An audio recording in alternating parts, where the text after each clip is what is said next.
मात्र सांग काहीच आहे नाही, माझ्या आईला दर्शन द्या, मी पण दर्शन घेऊन येतो. काय गोड आहे प्रसंगी महाराज. आईला दर्शन, आईला राम भेटून दिला. अरे वा, का बरं नाही उतरा विमान खाली, अंजनी माता आणि आता ते केलं, हे केलं, ते केलं. रामराय सांगायला लागले की माता, तुझ्या पुत्राचे जे उपकार ना ते आमच्या रघुकुलावर सुद्धा एवढे आणि त्याच्यातून उत्तरही होऊ शकत नाही. काय झालं, काय काम केलं एवढं? आता ते मुलगा आहे तिचा, एवढं काय काम केलं म्हणे. यानं सीता शोधणी केली म्हणजे सीतेचा शोध लावला.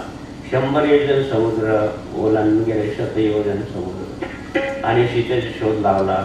अनेक प्रकारचे रावणाचे सैन्यात आणि संहार केला. जाने सीता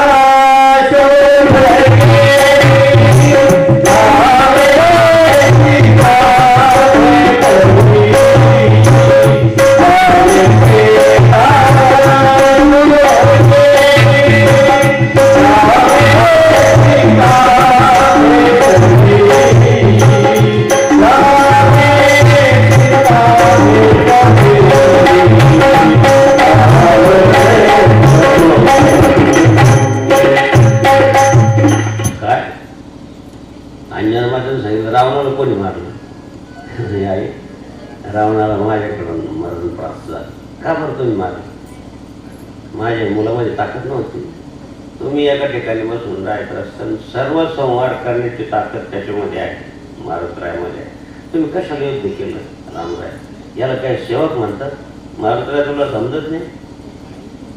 स्वामीला तू कामाला लावलं, सेवा करायला, स्वामीला तू संहार करायला लावलं, तुला कळत नाही? स्वामी भक्त म्हणून गेलो स्वतःला. अंजनी माता रागवली, रामराया म्हणजे तसं नाही माते, नाही पण यांनी फार नाही हे चालणारच नाही, मला हे आवडणारच नाही. तुम्ही एका ठिकाणी बसायचं पाहिजे होतं. याने सर्व संहार करण्याची शक्ती याच्यामध्ये आहे. तुम्हाला पाहिजे की याची शक्ती काय आहे, याच्यामध्ये काय शक्ती ओतली नाही, नीट लक्ष देऊन आहे का माझी माय बहिणी?